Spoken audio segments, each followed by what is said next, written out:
Hey everybody, today's video is called God is Disciplining You. And tonight we continue our pass-through study here in the book of Job, where we're looking at Elihu lecture Job about God.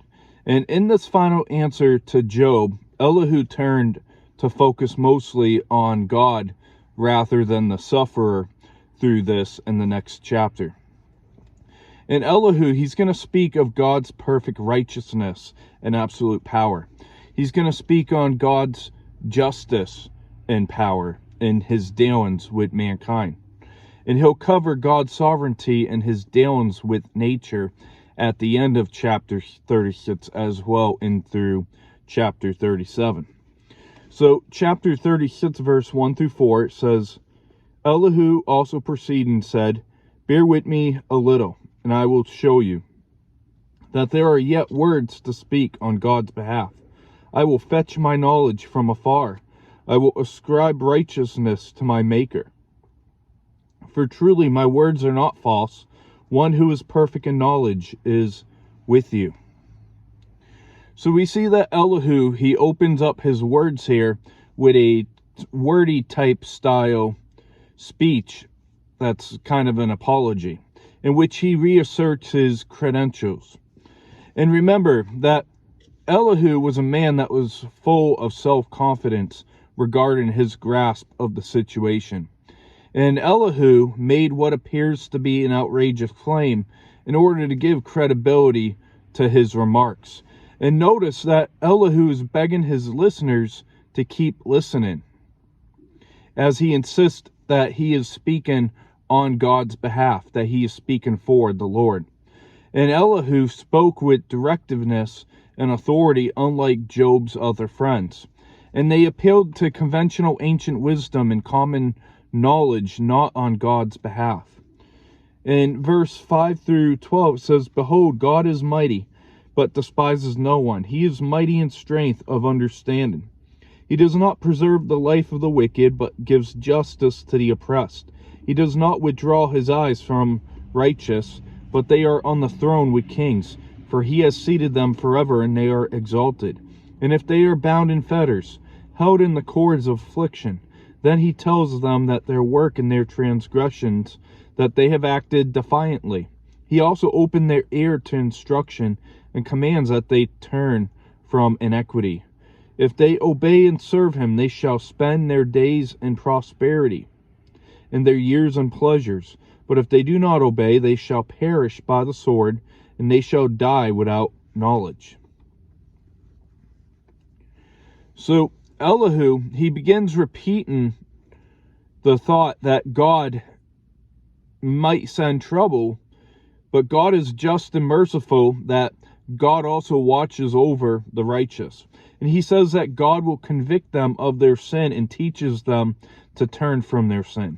And he says that God rewards their obedience and God punishes their rebellion.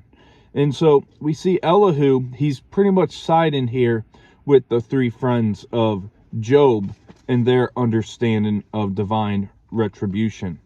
And Elihu, he emphasized God made the righteous equal of kings. God uses affliction to alert even the righteous to their sin and arrogant self-sufficiency. And Elihu, he focuses on Job's spiritual attitude and doesn't presume that there's heinous sin from his past to be unmasked and confessed. And Elihu counts Job among the wicked just like his friends did. In verse 13 through 15 it says, "But the hypocrites in heart store up wrath. They do not cry for help when he binds them. They die in the youth, and in their life ends among the perverted persons. He delivers the poor into their affliction, and opens their ears in oppression."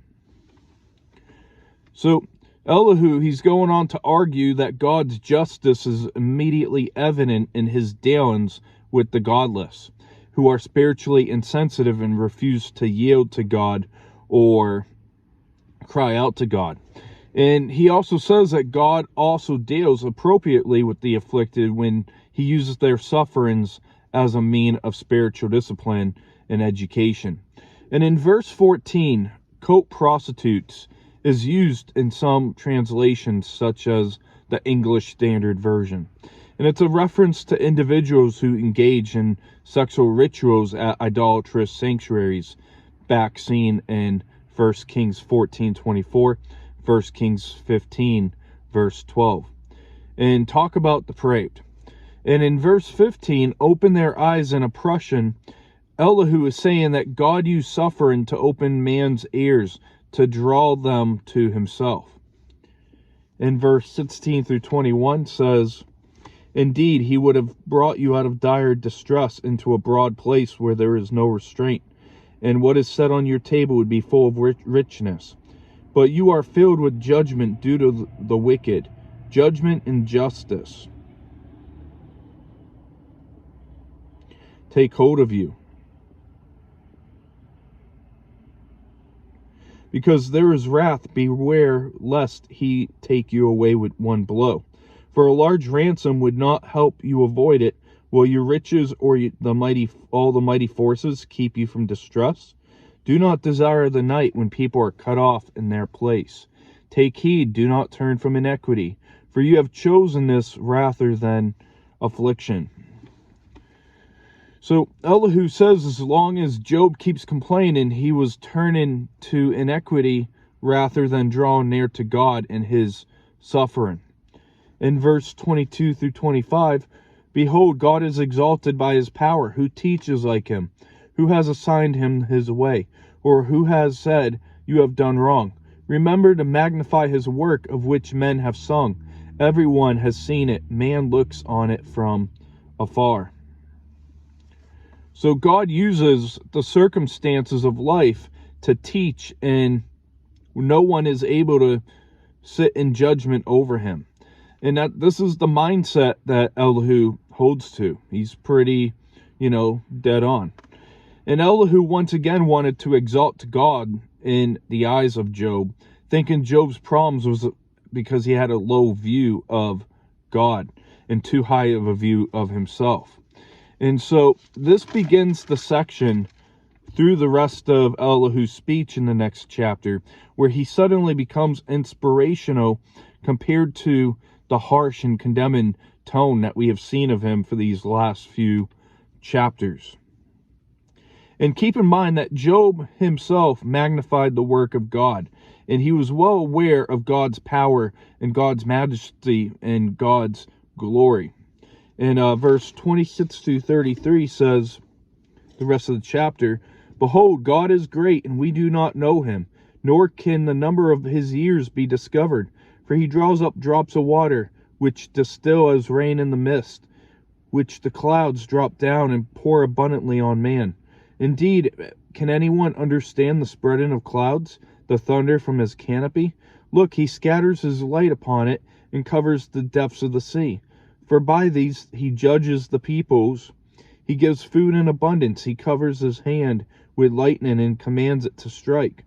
His thunder declares it, the cattle also concerning the rising storm. So though one may have personal knowledge of God and salvation, the fullness of his glory is beyond our comprehension. And we'll see through the rest of Elihu's speech of a picture of God's power in the rainstorm. In Elihu's graphic description of God's majesty displayed in his control over the forces of nature is somewhat like God's first speech we're going to see coming up here next week in chapter 38. And the rainstorm can be a disaster or punishment from God, or a source of abundant crops. And the cattle, also declare, is a difficult passage to translate.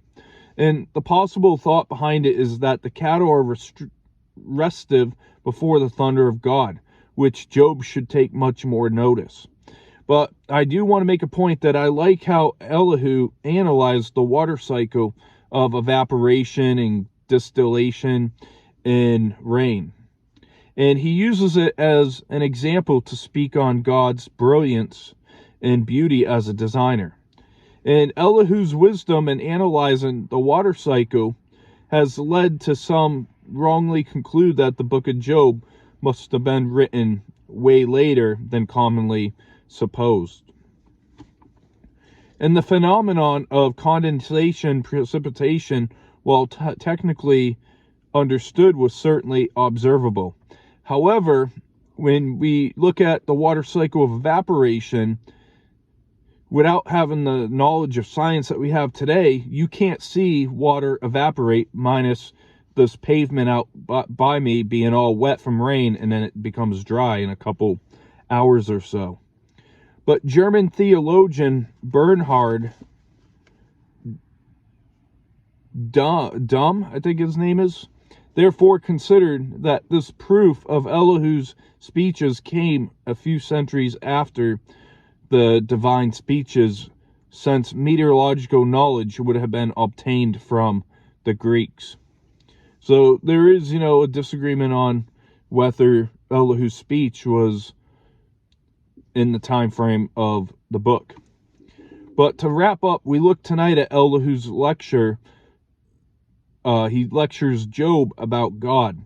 In Elihu, he's essentially saying that there are yet words to speak on God's behalf. Listen up. And Elihu in verse 5 through 12 says, in summary, that God rewards the obedient and God punishes the disobedient, and they perish. In verse 13 through 15, he shows the sad fate of the hypocrite. And Elihu taught Job about the greatness of God. In verse 16 through 21, Elihu says to Job essentially what God would have done for you if Job would have repented. And verse 22 through 25 shows Elihu again remembered the greatness of God. And we see that Elihu ends the chapter speaking on the greatness of God as he expressed with speaking on the water cycle of the storm. And we'll see in next as we have a topical Saturday, number 2, coming up Saturday, Lord willing. So that is tomorrow, actually.